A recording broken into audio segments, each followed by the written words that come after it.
बहुत मुबारकबाद देता हूं मैं डीसी साहब को, जो कि हमने सुना है यहाँ पे 1,30,30,000 जो यहाँ पे लैंडस्लाइड में जो मकानात ये हैं जिनका नुकसान हुआ है उनको जो 1,30,000 रुपये मिला है।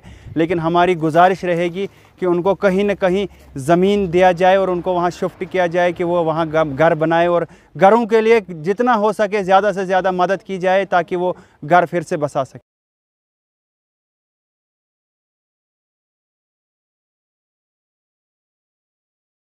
मेरा नाम सर मोहम्मद रफ़ी है सर। मेरा मकान इस स्लाइड में चला गया, ज़मीन सब बह गई है सर। डीसी साहब का भी शुक्र करते हैं, एसडी साहब का भी शुक्र अदा करते हैं, मैडम जी का भी शुक्र अदा करते हैं। पहले तो हमके डाला 10,000 रुपया, वो भी तो डाला हमें, फिर डाला 1,30,000, वो भी डाला हमें। गवर्नमेंट से ये अपील है, हम 1,30,000 को करेंगे क्या ना। इसको ज़मीन तो हमें कहीं बची नहीं, मकान बनाने के लिए कहीं रही नहीं। ये हम शुक्र अदा करते हैं डीसी साहब से, एसडी साहब से, मैडम से। हमें कहीं जगह दी जाए, एक एक कमरे 2-2 कमरे के लिए बैठने के लिए जगह दी जाए। और हम टेंटों में क्या गुजारा करेंगे?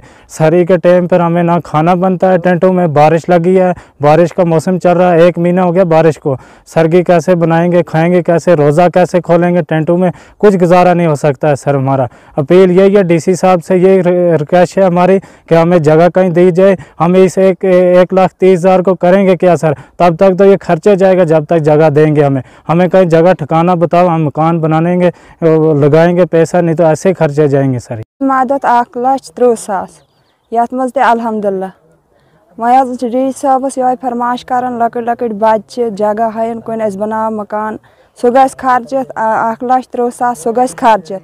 ये शमशाद मैडम वन डीसी साहब वन तो फरमाश ये मे यथ मज लाख लाख शुक्र इस 1.5 लाख रुपये इमदाद कोर सन बच वुक यथ इन टेंटन मज कित बेमा। आज तो गए रोज इन टेंटन मज रात न बन सहर न कह बस दरबदरी।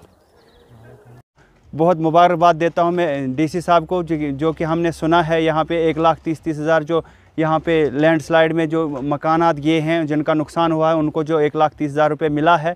लेकिन हमारी गुजारिश रहेगी कि उनको कहीं न कहीं ज़मीन दिया जाए और उनको वहाँ शिफ्ट किया जाए कि वो वहाँ घर बनाए और घरों के लिए जितना हो सके ज़्यादा से ज़्यादा मदद की जाए ताकि वो घर फिर से बसा सके।